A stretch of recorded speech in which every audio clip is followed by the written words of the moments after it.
Jésus-Christ. Nous remercions ce servant du Seigneur pour nous avoir accordé encore un moment d'être encore dans sa présence pour l'adorer et pour l'écouter et nous parler. Sans plus tarder, nous pouvons nous lever pour la lecture de la parole.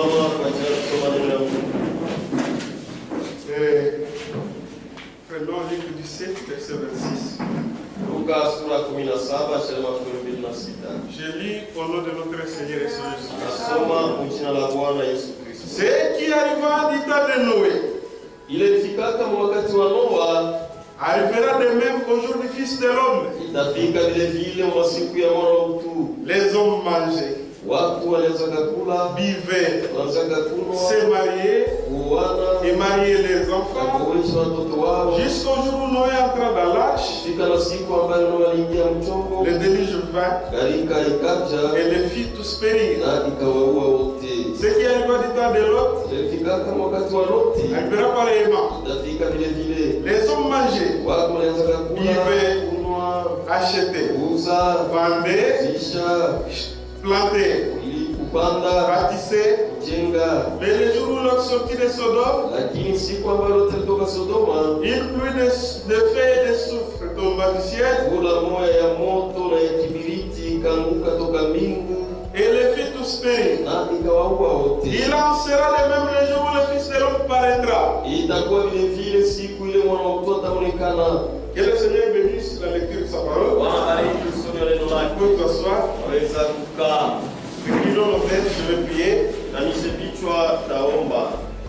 Bien-aimé Père Céleste, le Créateur des cieux et de la terre, encore une fois, nous te disons sincèrement merci. Merci parce que tu nous as fait grâce et as pris nos pas dans ta présence. Pas pour venir écouter un homme nous parler,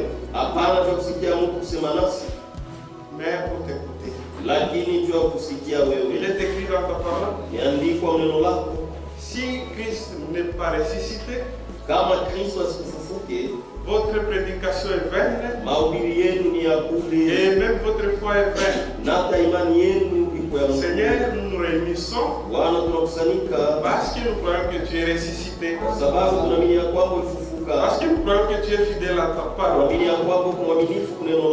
as dit dans ta parole, là où deux ou trois c'est ensemble à mon nom.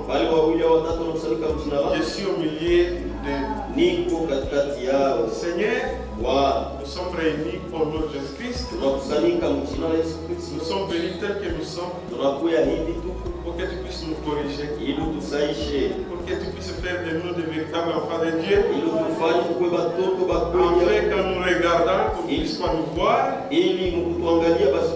mais qu'on puisse te voir à travers notre vie.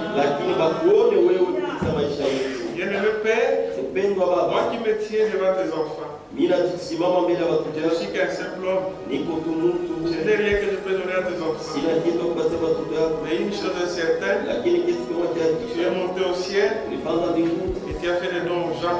Pourquoi je m'abandonne entre tes mains? Utilise-moi comme un simple vase pour l'édification de ton église, pour la bénédiction de tes enfants. Efface-moi de la scène, utilise-moi.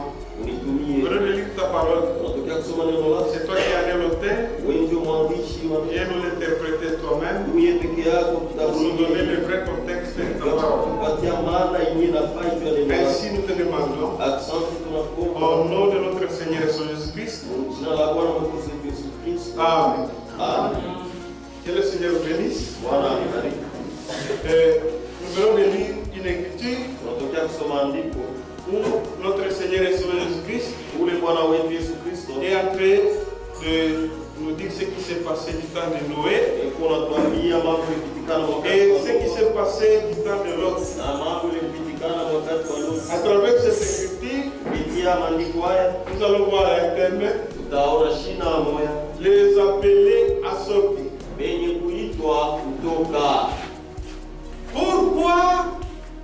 sortir.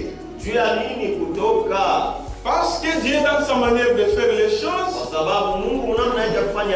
il ne punit pas les justes et les injustes ensemble.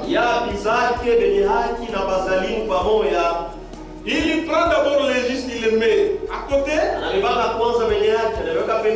et il punit les injustes. C'est pourquoi à chaque fois que Dieu compte faire quelque chose, il a toujours eu un peuple qu'il appelle à sortir. Alors mes frères, ce que nous devons faire dans le langage humain, nous avons toujours dit même à l'école, l'histoire nous aide à connaître le passé pour comprendre le présent et préparer le futur. La Bible nous dit aussi, ces choses ont été écrites pour nous servir d'exemple et pour notre instruction. Ce que je voudrais faire ce soir, par la grâce de Dieu, c'est essayer d'abord de comparer ces deux âges avec notre âge.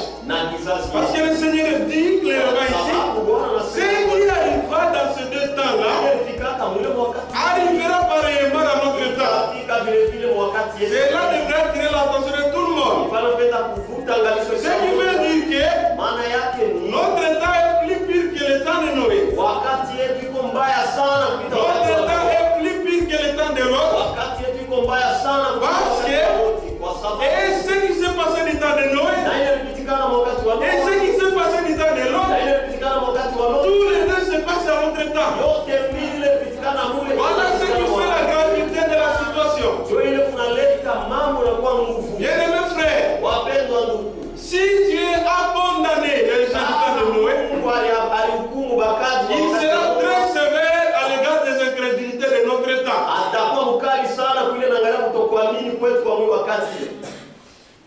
C'est pourquoi nous devons voir le point de ressemblance. La première des choses, notre Dieu ne fait rien sans avoir averti. Avant de faire quoi que ce soit, il avertit. Pourquoi il avertit? Ce n'est pas pour avertir pour rien. Non. Parce qu'il n'aime pas la mort des péchés. Dieu veut que tout le monde parvienne au salut. C'est pourquoi il avertit. Nous allons voir comment il a averti. Prenons Matthieu.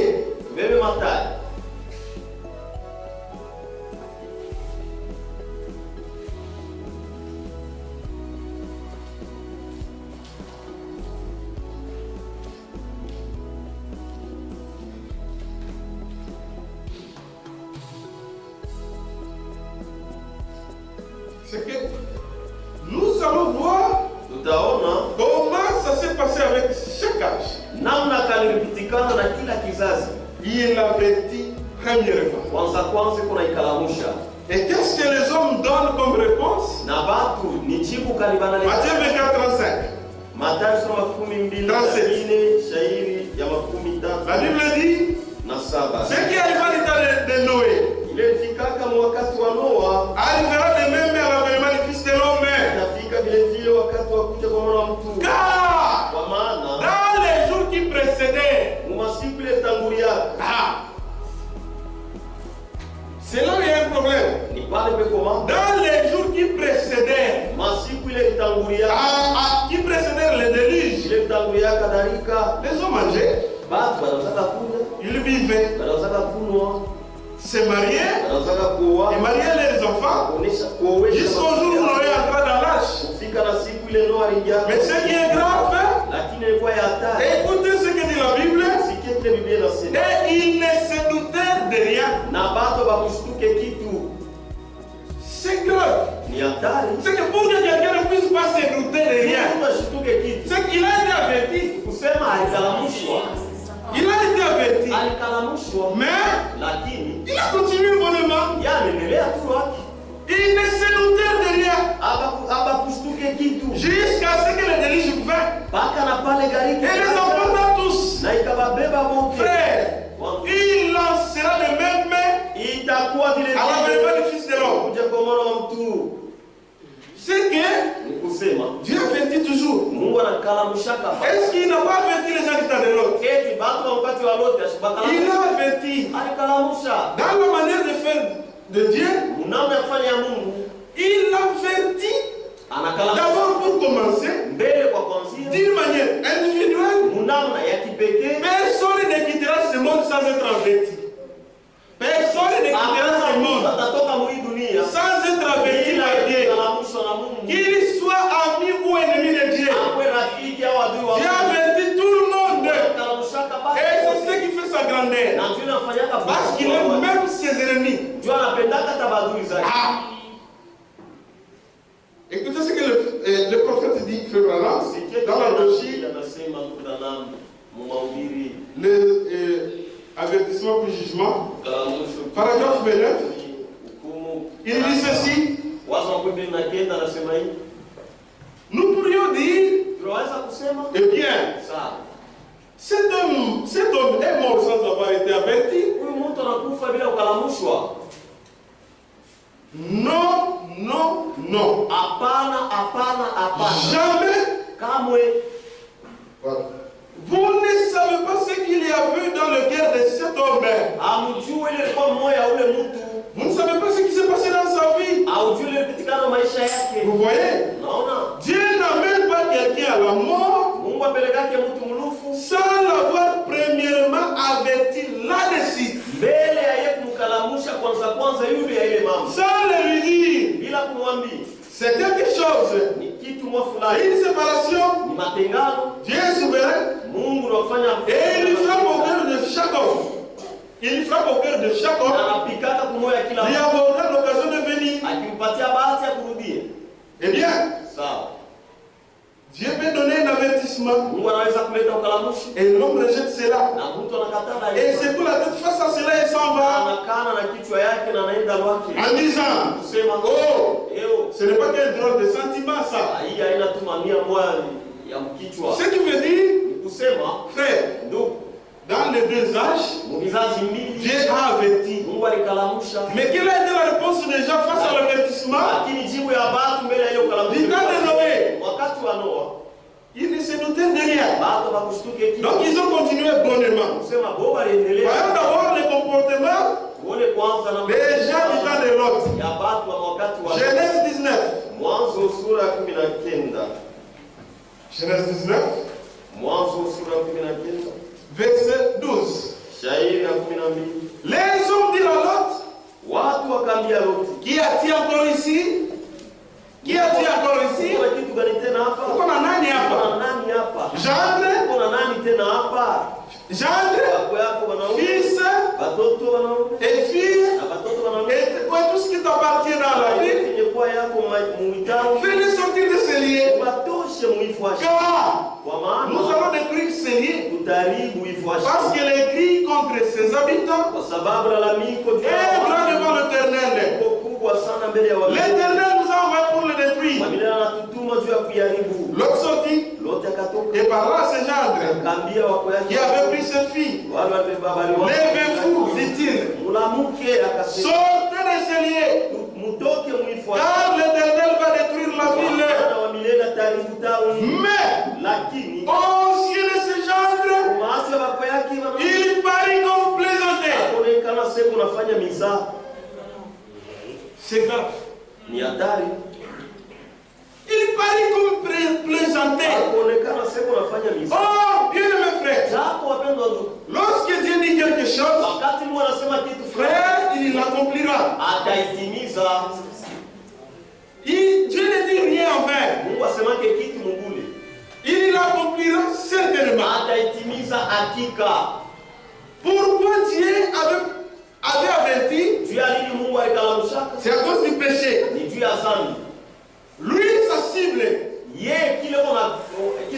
c'était de détruire le péché. Il avait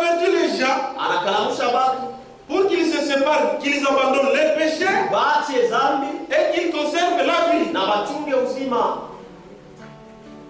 Mais lakini nous aussi, Dieu ne nous a-t-il pas avertis? Il nous a aussi avertis. Sophonie.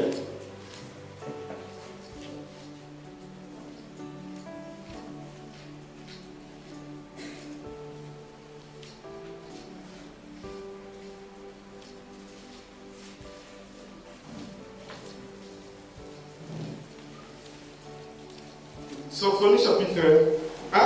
Sophonie, verset 2. Je détruirai tout sur la face de la terre.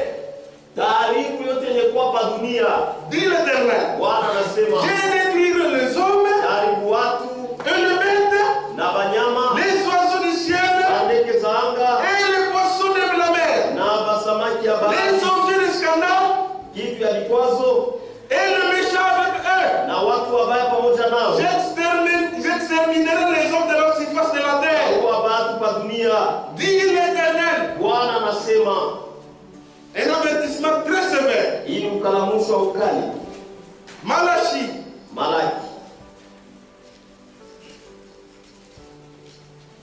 Chapitre 4, verset 1. Car voici le jour vient, ardent comme une fournaise, tous les hautains et tous les méchants seront comme du chômeur. Les jours qui viennent les embrasera, dit l'Éternel des armées. Il ne leur restera ni racine ni rameau. Un avertissement. Que le Seigneur vous bénisse. Romains. Chapitre 1. Verset 18. La colère de Dieu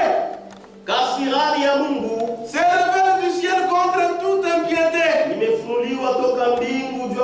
toute injustice des hommes qui retiennent injustement la vérité captive.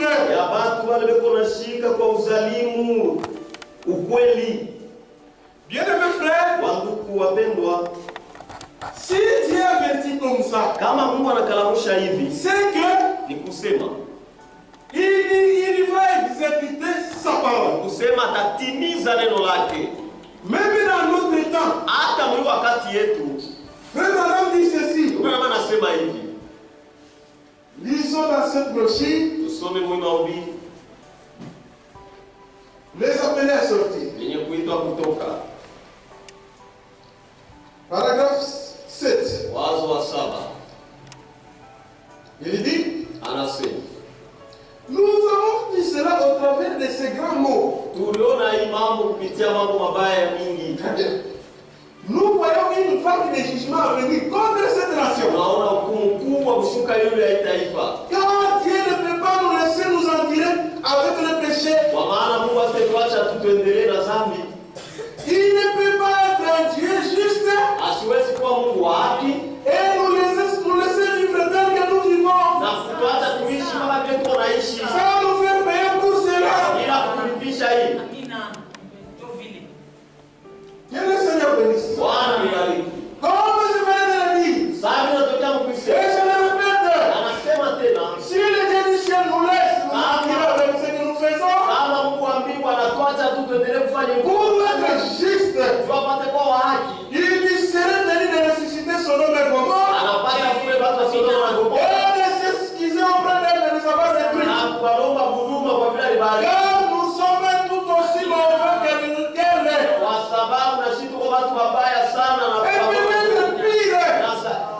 peut-être pire. Ainsi donc, tout celui qui a une petite portion du vrai esprit de Dieu en lui peut sentir les souffles chauds du jugement à venir. Bien-aimés frères et sœurs, nous avons des frères âgés. Ici. Frère, rappelez-vous quand vous aviez 17 ans, 15 ans. Et les enfants de 15 ans d'aujourd'hui, qu'est-ce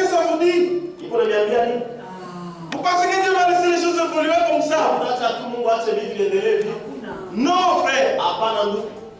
Ma sœur, Dada yangu, rappelez-vous quand vous avez 13 ans. kumbuka wakati uko na miaka 15 15. Et nos jeunes filles de 15 ans aujourd'hui, Na watoto wetu wanamke. est-ce que c'est la même chose? Eti ni kitu ya moya. Ce n'est pas la même chose. Haina kitu ya moya. Est-ce qu'il va laisser les choses évoluer comme ça? Yatacha tu vitu viendelee. C'est pourquoi nous sommes appelés à sortir. Ndio kwa maana tumeitwa kutoka. Quiconque a même la petite portion de l'Esprit de Dieu, Yeyote mwenye kuwa na kipande ya sema. il sent les souffles chauds des Eko enfants. nasikia ile pumzi ya moto ya hukumu. C'est pourquoi notre Dieu nous a dit, Ndio kwa maana Mungu wetu anatuambia sortez du milieu d'eux. mutoke katikati yao. Séparez-vous. Mujitenge. Quelque chose ainsi ne peut arriver. Kitu kimoja kinatafuta kufika. Ne touchez pas à ce qui est impur. Usiguse kwenye kwa ya uchafu.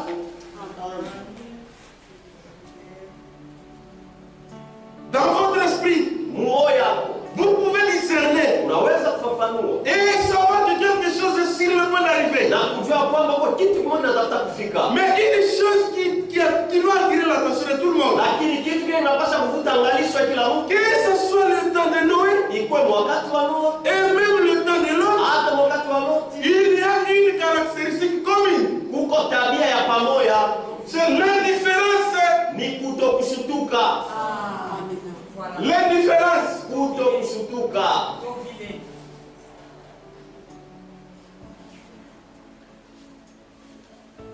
Frère, Ndugu, cette indifférence est due à quoi? hii kutokushutuka inakuwa njia ya nini? Aïna ya boule. Ce n'est pas en Ne vain. pensez pas que Usiwazie kusema les gens qui ont refusé de quitter Sodome, watu wale walikataa kutoka Sodoma elles n'avaient pas besoin de vivre. wao kwake lazima na kuishi.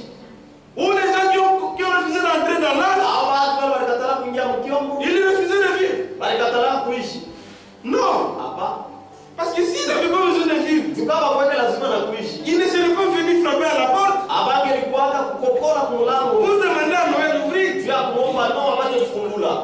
Ils sont venus frapper Alikuwa kukokora parce qu'ils ont eu besoin de conserver leur vie. walikuwa lazima kuchunga uzima wao. Mais le temps qu'il leur était donné de conserver la vie, Lakini wakati ile liwapewa katika ils se sont plongés dans l'indifférence totale. walijitoa kabisa mkutokushtuka. Maintenant, nous devons comprendre Tunapasha kuelewa d'où vient cette indifférence. ile kutokushutuka ile inatokea wapi, Et nous allons aussi nous examiner. na tutajichunguza na Peut-être que nous sommes pires que ces gens. saa zingine tuko mabaya sana kupita wale watu. Pour comprendre cette indifférence, Vya kuelewa ile kutokushutuka, vous devez comprendre que tunapasha kuelewa avant que l'homme tombe dans le péché, mbele ya mtu kuanguka mzambi il n'était pas dans la souffrance. ashukwake mateso. Même pas une trace de maladie, il n'y en avait pas. Hata alama moja ya magonjwa yako kwake. Il ne souffrait pas. Hakuwa na teso. C'était la paix, Ilikuwa ni sana la joie. furaha. Mais après être tombé dans le péché, Lakini kisha kuanguka mzambi, cette pensée-là de l'éternité, ile mawazo ya milele haikutoka. Hakite. Il est resté avec cette soif-là. Alibakia na ile kiu ile. Amen. Il est resté Alibakia avec cette soif-là. na ile kiu ile. Mais pour satisfaire sa soif, Sasa jua kufurahisha kuile. qu'est-ce qu'il doit faire? Anapasha kufanya nini? Lisons d'abord la Bible. Suivez. Tume kwanza Biblia mfuate. Ecclésiaste. Mhubiri.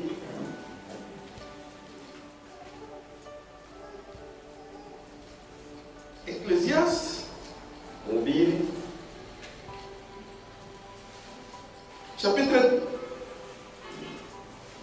Chapitre 3. Sura ya 3.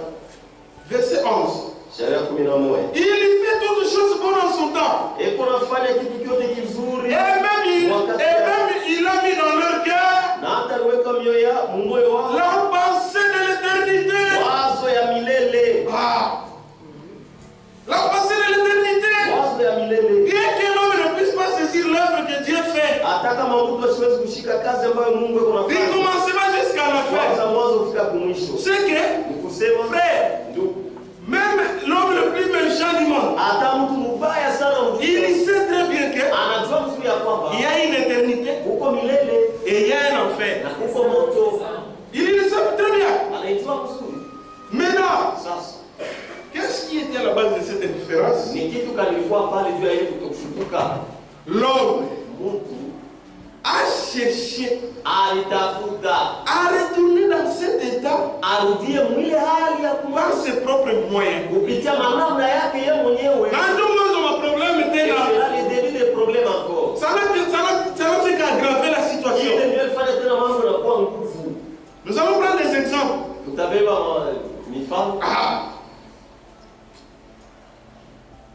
Il y a des exemples. La brochure, la bannière. La brochure, la bannière. Paragraphe 31.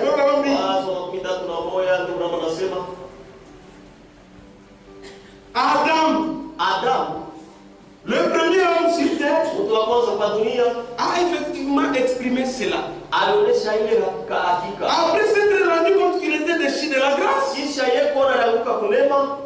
il a cherché à se servir de sa propre intelligence pour se faire un chemin de retour vers Dieu. Sans expiation.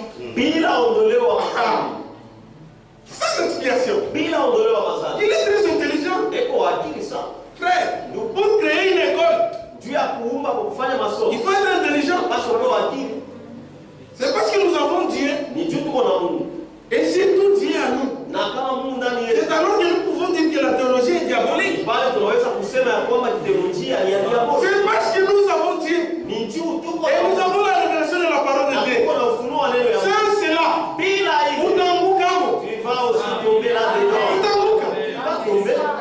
parce que l'homme, il cherche à se servir de son intelligence. Sans expiation.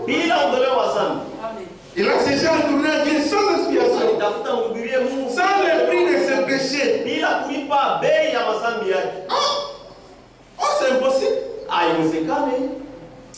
C'est Adam. Les hommes cherchent toujours à s'y prendre ainsi.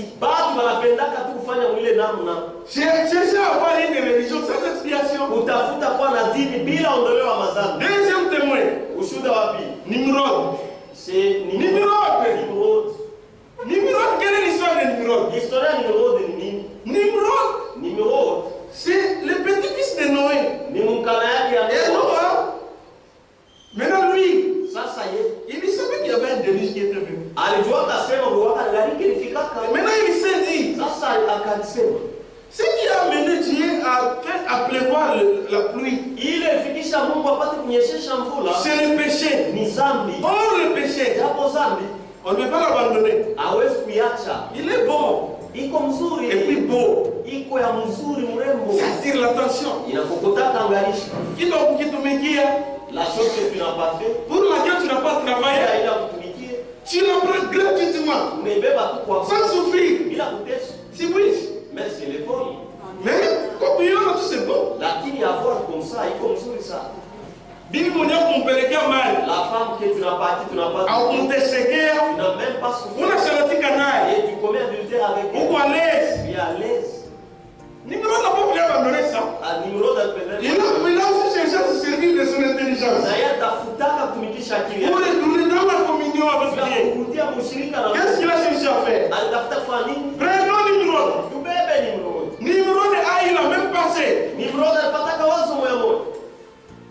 Après le déluge, il était conscient qu'il existait un Dieu qui jugeait le méchant. En effet, on venait de sortir de ce déluge-là. Et il savait que c'était le péché qui avait amené Dieu à détruire le monde. Aliwaka. Il le savait. Frère, les péchés restent toujours les péchés. Même les hypocrites, même les péchés. Vous allez voir, pour commettre la vérité, il sait que c'est mal. Il sait bien. En effet. Et il savait que. Qu'est-ce qu'il s'est dit? Il a dit. Par conséquent, sachant que Dieu et sachant que le péché amènerait encore Dieu à faire la même chose, moya moya. Il a cherché à accomplir quelque chose. Alitafuta na yeye kufanya kitu fulani. En construisant une tour. Kujenga. Ça doit nous interpeller. C'est très grave. Il a fait, qu'est-ce qu'il a fait? De telle manière que il a construit une tour. De telle manière que les hommes pouvaient vite monter au ciel. Si la situation devenait intenable ici sur terre, et vivre au ciel. Et puis, il redescendrait sur la terre, pécher et remonter encore au ciel. Donc, lui, Nimrod, il s'est dit, abandonnez le péché, non. Comme nous sommes intelligents, construisons une tour.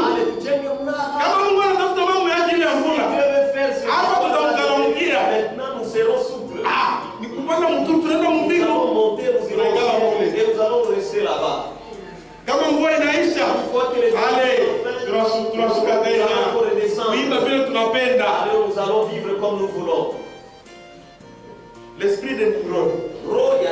C'est ça même l'esprit de Laodicée. Chercher à retourner dans la communion avec Dieu. Par ses propres moyens.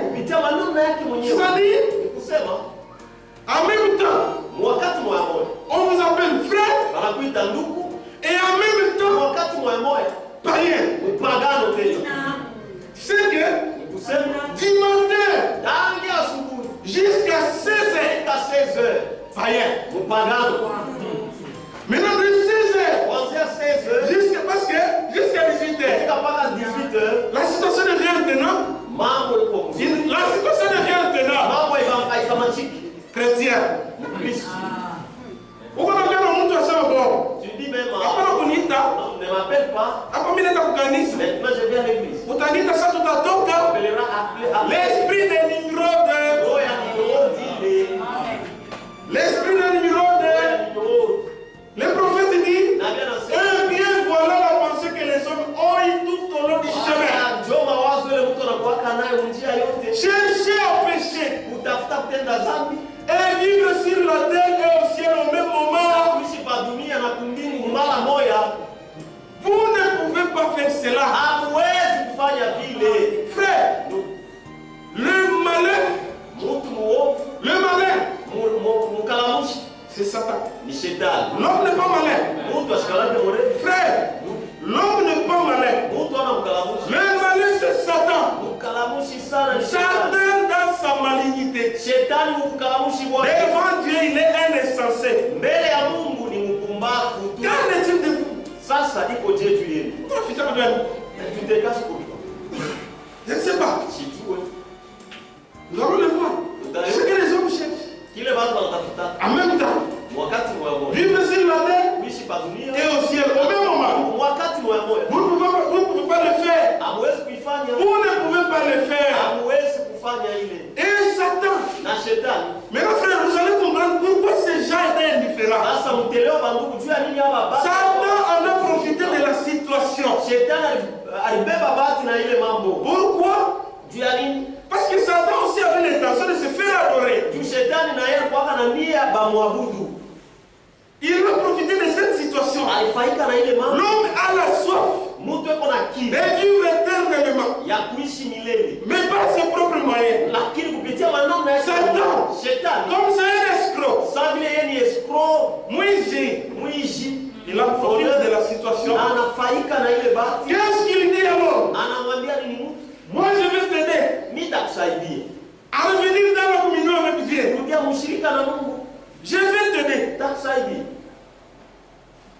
Caïn. Regarde un peu le sale. Ça sent mal. Les saletés des chèvres sans mal. Regarde, ça sent bon, non? Et puis c'est beau à voir. Si tu offres ça à Dieu, c'est bien, non? Comme ça frappe à l'intelligence humaine. Il a dit que c'est bon. C'est pourquoi la parole de Dieu dit, mes pensées ne sont pas vos pensées. Mes voix ne sont pas mes voix. Satan en a profité. Abel apparaît comme un insensé. C'est-à-dire l'homme maintenant, il cherche par quel moyen il va être en communion avec Dieu par ce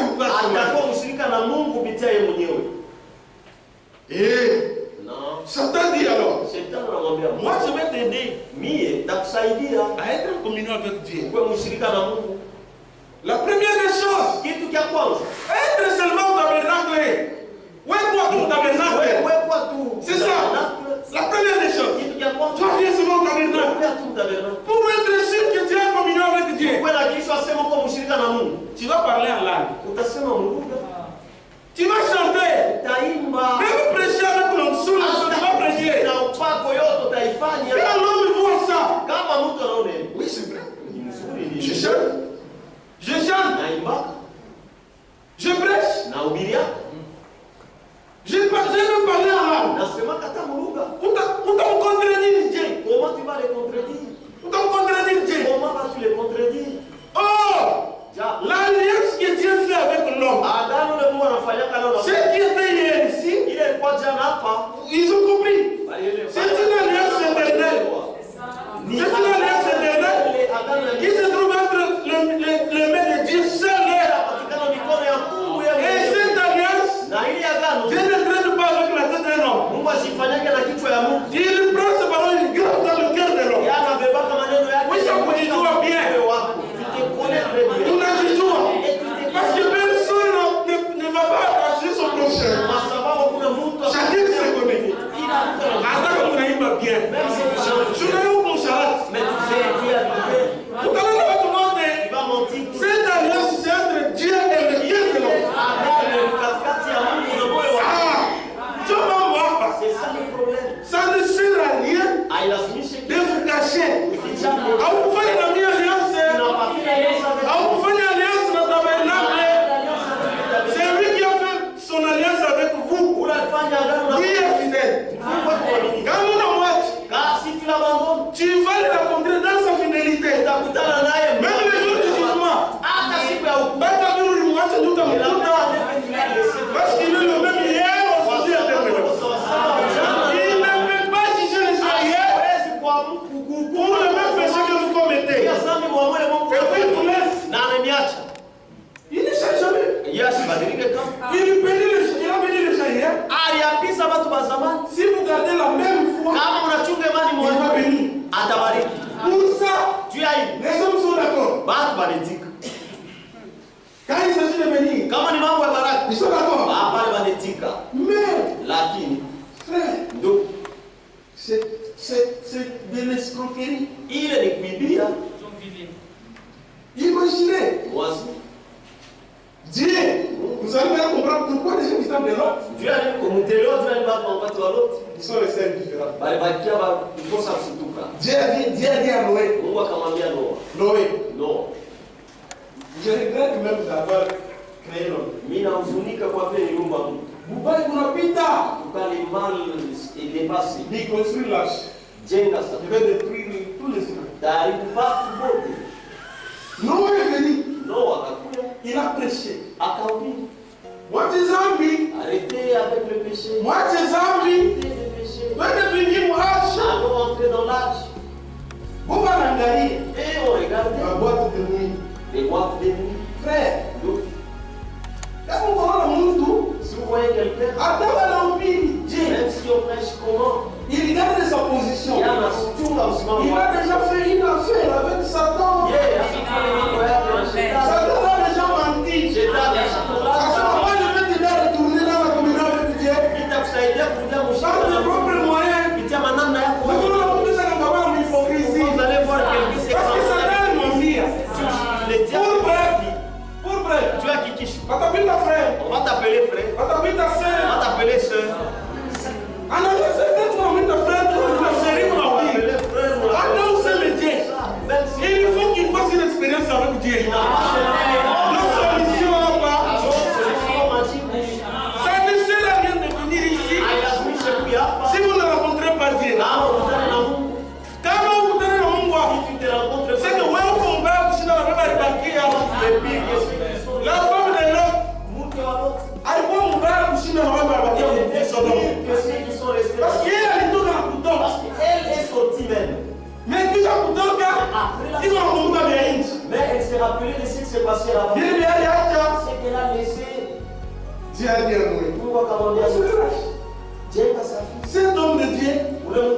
a prêché pendant 120 ans.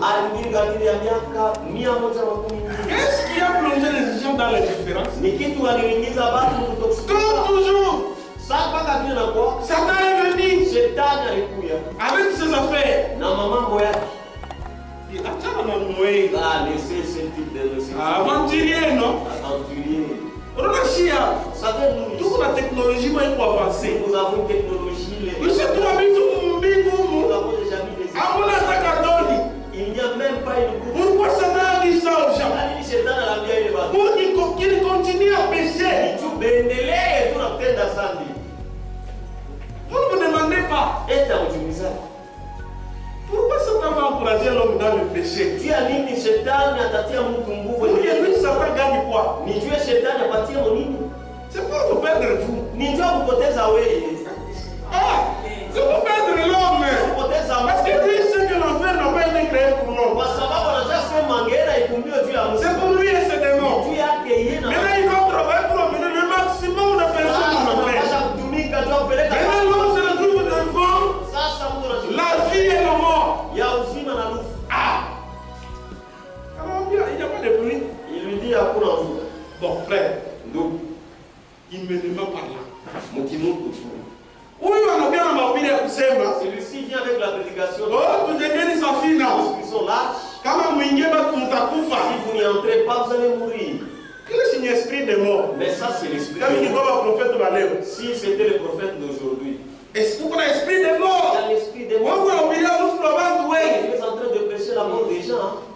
Oui, c'est Dieu ici. C'est miséricordieux. Comment est-ce que toi tu as cru? Jésus est déjà mort à la croix. La grâce infinie.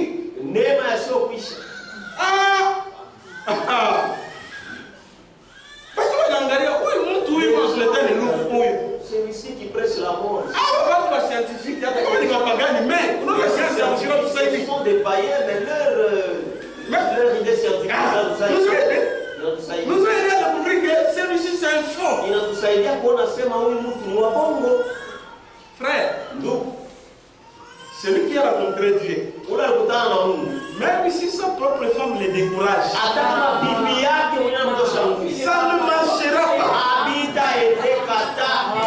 C'est pourquoi notre Seigneur et Sauveur Jésus-Christ, sachant qu'aujourd'hui la séduction sera à un niveau très élevé, il a changé aussi la stratégie. Ici, ce n'est pas question de chacun pour soi. Frère, si tu te rencontres avec Jésus, c'est une autre affaire. Je vais vous donner un simple exemple. Comme notre pasteur, notre frère, tel qu'il est là, tous nous le connaissons bien. Imaginez qu'il y a un frère Kachin. Il porte les habits de notre pasteur. Et puis il vient. Mindo, frère Kisimba. C'est moi, frère Kisimba. Frère, nous sommes bien. Adam le monde doit se mettre. Même s'il parle. Adam a la mort ou la soupe. Même s'il fait descendre les feux. Est-ce que tout est politique? Est-ce que nous allons le croire? C'est la même chose. Les dieux que nous croyons. Il est vivant. Il marche. Il parle. Il voit. Il agit. Mais si vous le rencontrez aussi, vous le connaissez. Dans sa nouvelle alliance, rien ne peut vous séduire. Rien. Rien ne peut vous séduire. C'est ce qui a séduit ces gens. C'est ce qui a séduit ces gens. Dieu est tombé ça, papa. Noé. Ils ont vu. Et puis vous pendant 120 ans. La prédication pendant il faut être dédié pour tenir. Il n'a pas choqué à du ciment, mais pour tenir. Tu as du ciment. Ce message ici. C'est seulement ceux-là que Dieu a Dieu va te tenir. Qui vont tenir. Plus ça avance. Plus le nombre s'amoindrit. Jusqu'à ce que ceux-là pour qui Dieu avait destiné ça. Et ils vont le garder dans sa pureté. Il faut les garder dans la pureté. Pas seulement en parole, Mais lakini même dans leur vie, hata maisha yao les gens du temps de Lot, bado wakati wa Loti, toujours, Dieu décrit ce ville ici. Mungu alikuwa matao. Ah, huko kwetu Lot na yeye iko sawa. Notre Misa kanena anapenda misa sana. il aime bien plaisanter. Pourquoi? Dieu a dit, Frère, donc l'unique façon de voir Dieu. namna tu moya kumuona Mungu. Frère, Donc l'unique façon de voir Dieu namna tu moya ya kumuona Mungu et de voir les choses de Dieu, na kuona vitu vya Mungu c'est d'avoir Dieu en soi. ni kwa mbele na Mungu Nani?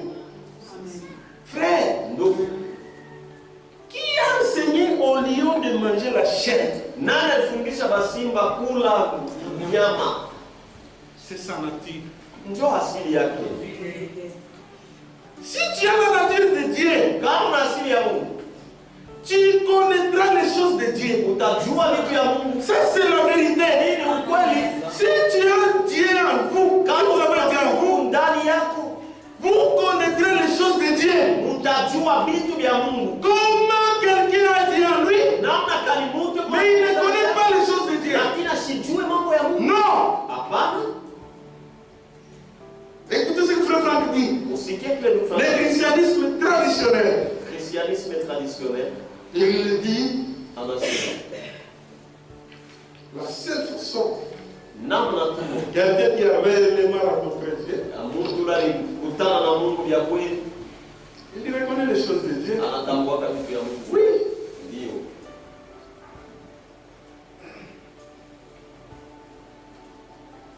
Ok. Page 130. Karasa kwa 100. Il dit, l'homme qui a reçu la grâce, Mtu alipokea neema, l'homme qui a reçu la grâce, mtu alipokea neema, reconnaît les choses qui servent à son salut. anatambua vitu vile unasaidia kuokovu wake. Reconnaît les choses qui servent à son salut Anatambua vitu vile unasaidia kuokovu et qui wake. lui sont nécessaires. Na vingekuwa vya mafaa kwake. Comment quelqu'un peut naître Namna kani mtu anaweza kuzaliwa sans manger? bila kula? La nature doit aussi nous enseigner. Asili nayo tunapaswa kufunza. Donc, unazala mtoto meyashikuri. Vumeteo ng'ombe na Quelle est la finalité de cet enfant? mwisho ya yule mtoto ni nini? La mort. Lufu. Atakufa. Il va mourir. C'est la même chose dans les choses de Dieu. Kitu mwa Quelqu'un qui a eu la grâce, mtu alipata nini? il aura la source de Dieu. Atakuwa na kiu ya Mungu. Ah, parce qu'il aura besoin de vivre. Kwa sababu atakuwa lazima Il a cette source de l'éternité. anapata ishi milele. Parce qu'il y a toujours eu des groupes. Juu unakuwa Il y a un groupe qui Satan a menti. huko kundi moja ile inatongoza kwa kulanda tu. Et aussi, Na kundi ils hili sont sincères dans le ils parce que c'est vrai. na mimi nawazia sema ni vya kweli. Et ceux qui ont réellement rencontré Dieu, Na bali walikutana na c'est Mungu. même tous les deux. Wote wawili. Ils ont sorti de l'éternité. Wote na kiu ya milele. Sauf que Ni ceux qui ont rencontré Dieu, bale tu walikutana na ils Mungu. reconnaissent Dieu Eko na mtambua Mungu. et les choses de Dieu. Na vitu vya Mungu. C'est ça la grâce même. Njoo neema ile. Que le Seigneur bénisse. Mungu amebariki.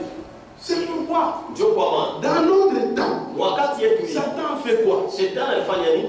Anangalia Il a regardé les gens du temps de la fin.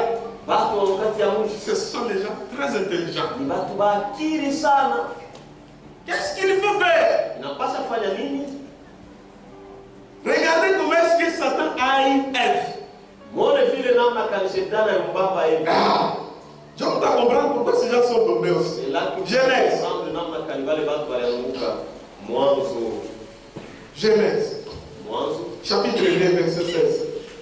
La Bible dit, l'Éternel Dieu donne cet ordre à l'homme. Wa milele Mungu akaleta yamka akapatia. Tu pourras manger de tous les arbres du jardin, Utaweza kula kumiti yote. mais tu ne mangeras pas de l'arbre de la connaissance du bien et du mal. Usikule kamwe kumuti. Car le jour où tu en mangeras, tu Kwa mourras. maana siku ile utakula utakufa. Frère, Ndugu, c'est tout ce que Adam avait comme Bible. njoo Biblia yote ile Adamu alikuwa nayo. Ah, Joël, C'est ça. c'est pourquoi nous, Njoo kwa maana shie. toute écriture est inspirée de Dieu. Maandiko yote imesukumwa na Mungu. Nous prenons toute écriture comme la parole de Dieu. Uko na wewe andiko yote kama neno la Mungu.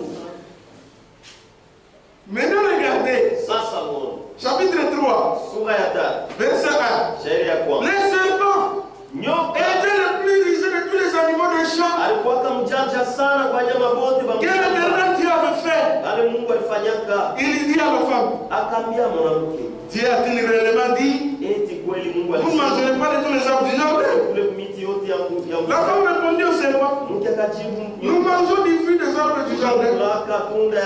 Mais quand on fruit de l'arbre qui est au milieu du jardin, Dieu a dit, vous ne mangerez pas et vous ne toucherez pas. De peur que vous mouriez. Alors le serpent dit, frère, nous faites maintenant attentivement. C'est là que je vais tirer votre attention. Alors le serpent dit à la femme, vous ne mourrez point.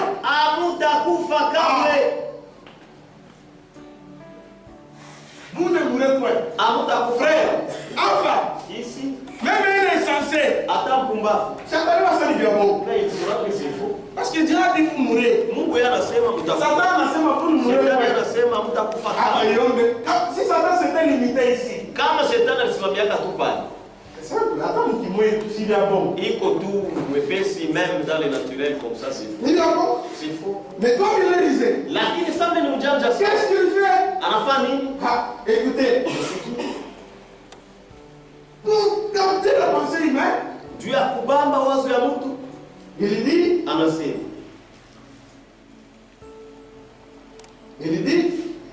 attendez, voilà, verset 5. Mais, Dieu sait que les jours où vous en mangerez, vos yeux s'ouvriront et vous serez comme de Dieu, connaissant le bien et le mal. Qu'est-ce que ça avantage? Voyez l'avantage. Imaginez. Non. C'est que Toi aussi tu seras comme Dieu. Qui va refuser ça? Être comme Dieu. Connaître le bien et le mal. Frère, ça sert à quoi de connaître le bien et le mal et d'être perdu après? Est-ce qu'il avait besoin de connaître le bien et le mal? Qu'est-ce qui lui manquait?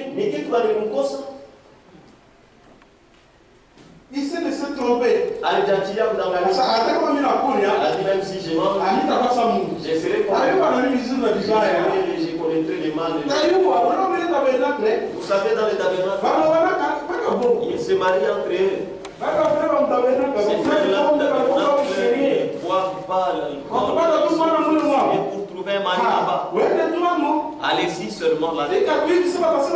Arrive là-bas, dès qu'on dit qu'il va croire, chez eux, c'est seulement des longues jours. Et ça sert à quoi? Il n'a pas d'avoir. Et d'être perdu enfin. Ça sert à rien. Ça sert à rien. La femme dit que l'arbre était bon à manger.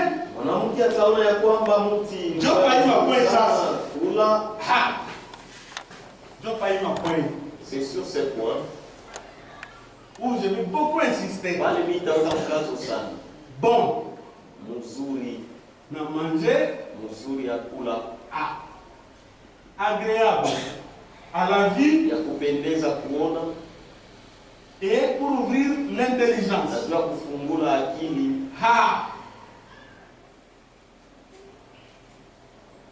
Pour ouvrir l'intelligence. Agréable à la...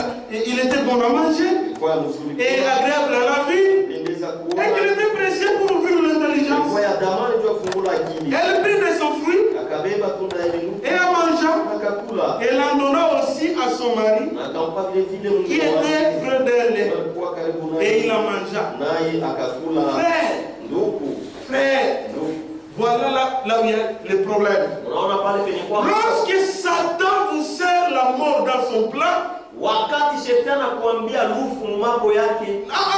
vous sert la mort. Il a ses astuces qu'il utilise. Il rend cette mort-là bonne à manger.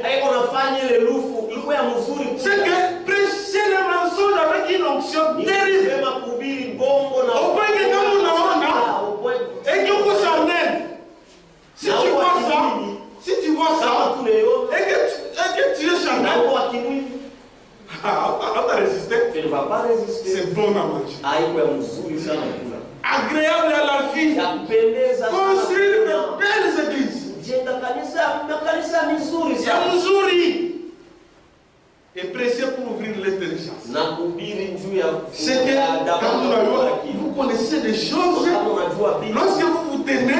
Personne ne peut vous égaler sur le plan de la connaissance. Et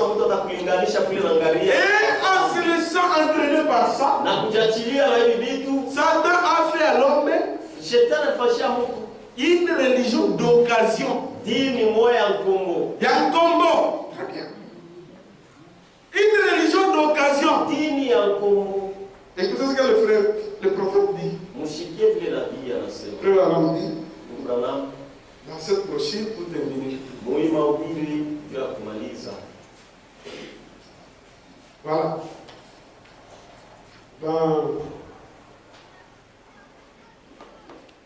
Voilà. Dans la brochure Communion, 12 décembre 1965. Frère Branham dit, eh bien, nous constatons que c'est la même chose avec le message. Pas autre chose. Le message du temps de la fin. Nous voyons qu'il est vrai. Nous voyons Dieu confirmer ce qu'il a confirmé qu'il est vrai. Il est parfaitement vrai. Année après année. Il reste toujours vrai. Tout ce qu'il dit arrive exactement tel qu'il l'a dit. Alors, nous savons qu'il est vrai. Mais, voyez-vous, n'y allez pas du point de vue intellectuel. Du point de vue intellectuel. N'y allez pas. Pourquoi? Vous voyez?